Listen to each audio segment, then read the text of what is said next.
Audiolibros en 15 minutos. Suscríbete al canal y explora un nuevo libro cada día. Los vascos fueron los primeros en introducir el bacalao norteamericano en Europa. Probablemente te guste que el pescado esté preparado de una manera determinada, ya sea frito, al vapor o a la parrilla. Pero en lo que respecta al bacalao, muchos países, especialmente los del sur de Europa, son tradicionalistas. Simplemente lo comen salado. Esta tradición se remonta a los vascos, los primeros pescadores que capturaron bacalao. Preservaban el bacalao salándolo, una técnica que resultó ser clave para explotar este valioso recurso. Los vascos son una población relativamente pequeña de personas del noroeste de España actual, siempre han sido independientes y han mantenido su propio idioma, deportes y cultura.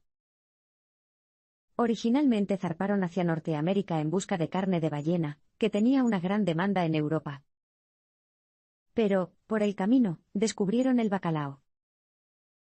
Curaban este pescado con sal, proporcionándose así comida en sus largos viajes. En Europa, los únicos lugares para encontrar bacalao estaban en Escandinavia e Islandia, y como nunca se vio a los vascos allí, nadie sabía dónde pescaban su bacalao. Los vikingos europeos ya curaban en seco su bacalao, pero la sal que los vascos añadían al proceso hacía que el pescado durara más y tuviera un sabor aún mejor. Si bien el bacalao salado sirvió de alimento a los vascos mientras continuaban su viaje por Norteamérica a lo largo de la costa de lo que hoy son los Estados Unidos y Canadá, también los hizo ricos en su país. Como la Iglesia Católica no permitía que la gente comiera carne los días de ayuno, la gente optaba por el pescado, y los vascos ganaban mucho dinero vendiendo bacalao a los católicos. Otra ventaja para ellos era que los vascos eran los únicos que sabían dónde encontrar bacalao a lo largo de la costa de Norteamérica. Se las arreglaron para mantener esto en secreto durante un tiempo, una tarea nada fácil, teniendo en cuenta lo rentable que podría ser el bacalao. Pero no pasó mucho tiempo antes de que se conociera el secreto, y comenzara a surgir un conflicto por el pescado. El deseo por el bacalao provocó muchos conflictos tanto en el Viejo como en el Nuevo Mundo. A principios del siglo XVI, otros exploradores descubrieron Terra Nova, que ahora forma parte del este de Canadá, y se reveló el secreto del bacalao de los vascos. Pronto, todo el mundo se apresuró a hacerse con una parte de la espeluznante acción. Los franceses, los portugueses, los británicos y los españoles se dirigieron a Norteamérica para conseguir su parte del bacalao. A mediados del siglo XVI, había una demanda masiva, y el bacalao representaba una cuota del 60% del mercado en Europa. Para satisfacer esta demanda, algunas naciones se unieron. Los británicos, con escasez de sal, unieron fuerzas con los portugueses, que poseían el ingrediente necesario. Pero la relación no duró mucho. En 1581, los portugueses se separaron de Gran Bretaña y se unieron a España. Los británicos no lo tomaron bien y, en 1585, atacaron una flota pesquera española y destruyeron una flota portuguesa. Como resultado, Portugal nunca se convirtió en una fuerza poderosa en la escena pesquera de Terra Nova.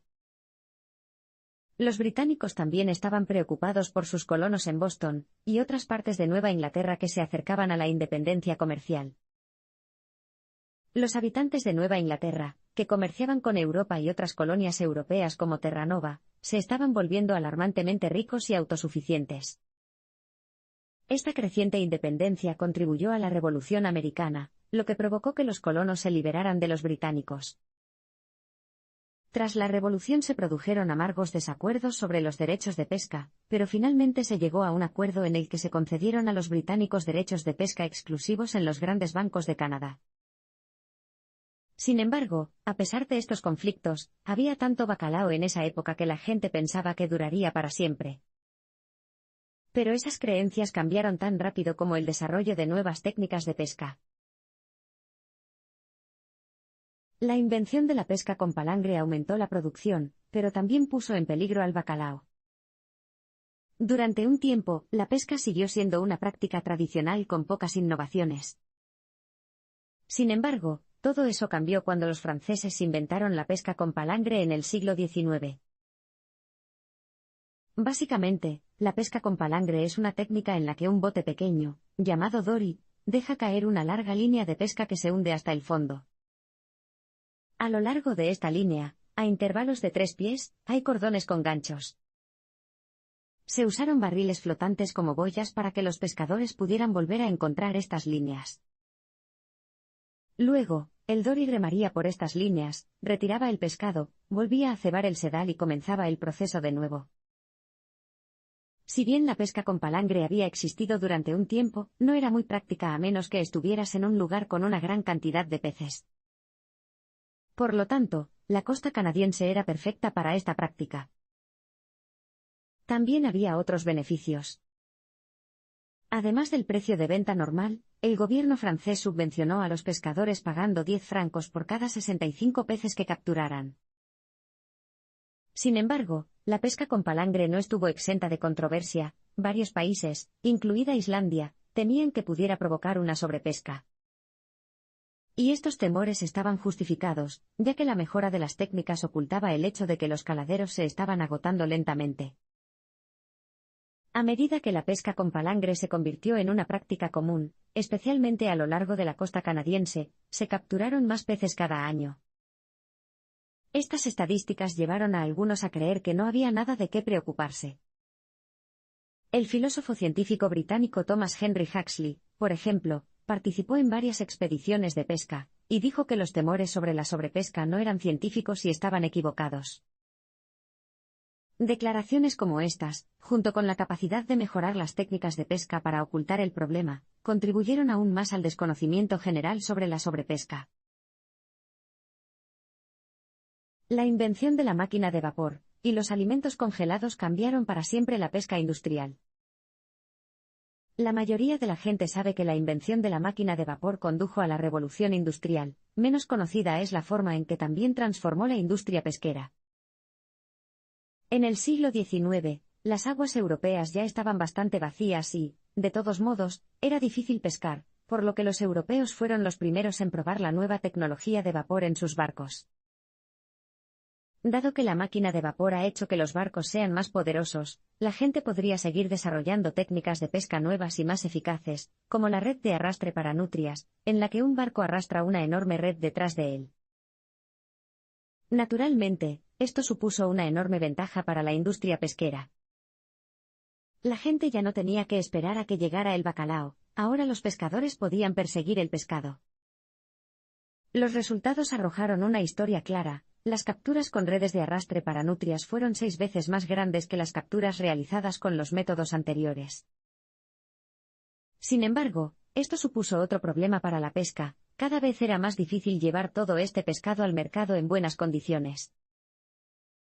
Afortunadamente, la respuesta estaba a la vuelta de la esquina, congelándose. Clarence Birdseye era un excéntrico neoyorquino que se mudó a Labrador, Canadá, en 1910 para convertirse en cazador de pieles. Fue aquí donde descubrió que las verduras congeladas mantenían su sabor, lo que permitía comerlas durante los largos inviernos canadienses. Birdseye congelaba el repollo en un lavabo vertiendo agua salada sobre él, y luego exponiéndolo a los gélidos vientos árticos de Labrador. Mediante este proceso, su familia se convirtió en la primera de su pueblo en comer verduras frescas durante el invierno. Continuó jugando con esta idea, y, finalmente, reprodujo los vientos árticos con un abanico y un poco de hielo. En poco tiempo, su invento despertó el interés de la industria pesquera del bacalao, y pronto más y más personas pudieron comer filetes de bacalao frescos. Sin embargo, por muy beneficiosos que fueran estos inventos para la industria pesquera, había un problema que no desaparecía. El agotamiento de las poblaciones de peces inspiró a Islandia a hacer un intento de ampliar las zonas de pesca nacionales. La sobrepesca es un tema que todavía se debate hoy en día. Incluso a principios del siglo XX, la gente ya sabía que era un problema, e Islandia estaba preparada para combatirlo. Alrededor de 1900, los británicos descubrieron que el número de bacalao en el Mar del Norte se había reducido, por lo que centraron su atención en las aguas islandesas, lo que provocó varios conflictos. Como país aislado, Islandia seguía utilizando métodos de pesca tradicionales, lo que garantizaba un suministro saludable de pescado. Pero con la llegada de los británicos llegaron las técnicas de pesca modernas, lo que llevó a Islandia a mejorar su propia flota pesquera y a crear una clase empresarial islandesa. Sin embargo, no pasó mucho tiempo antes de que los islandeses se dieran cuenta de que la tasa de reproducción del bacalao era limitada, y que sus aguas se agotarían rápidamente tanto como el Mar del Norte si los británicos se quedaban. Durante un tiempo, durante la Primera Guerra Mundial y la Segunda Guerra Mundial, los británicos interrumpieron la pesca en Islandia, pero regresaron a Islandia poco después. Pero cuando Islandia se independizó de Dinamarca después de la Segunda Guerra Mundial, se decidió a proteger al bacalao de la sobrepesca.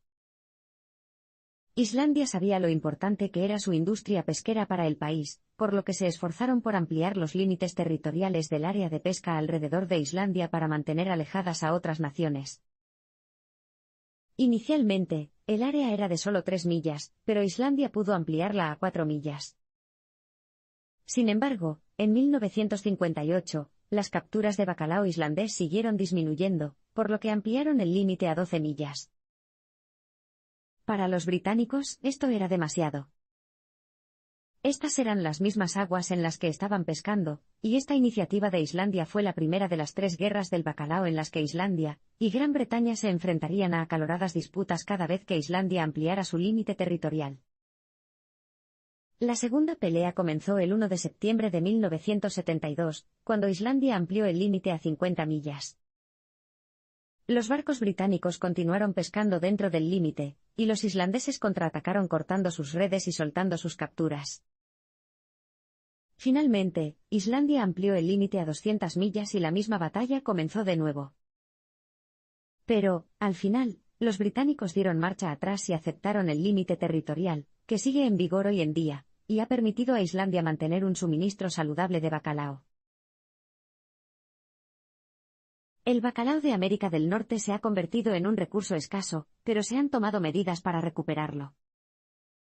En lo que respecta a las regulaciones de pesca, otros países no han sido tan prudentes como Islandia. Si bien tomaron medidas para proteger su bacalao, otros países, especialmente en Norteamérica, han seguido sobreexplotando.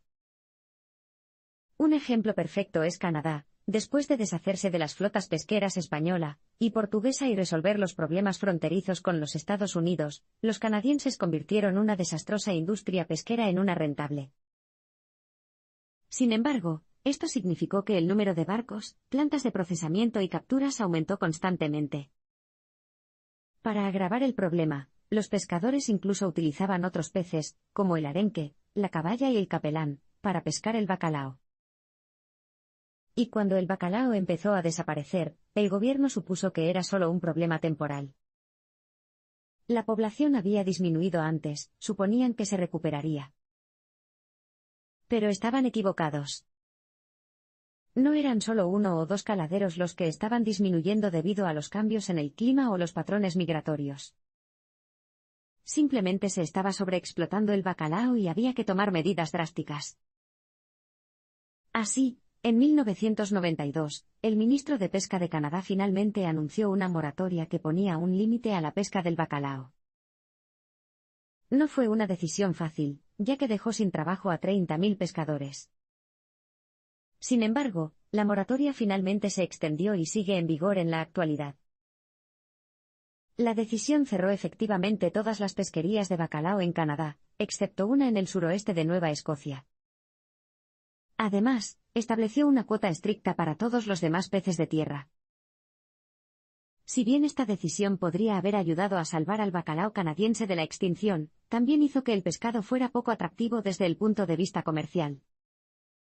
Básicamente, puso un final desastroso a una empresa que había durado más de 500 años. Todavía hay esperanzas de que el bacalao regrese, pero gran parte de esta esperanza va acompañada de ignorancia. Muchas personas aún se niegan a creer que los humanos fueron los que causaron que los peces casi desaparecieran. De este modo, la historia del bacalao es un cuento con moraleja, aunque hay señales prometedoras, todavía no está claro si el bacalao volverá alguna vez a triunfar.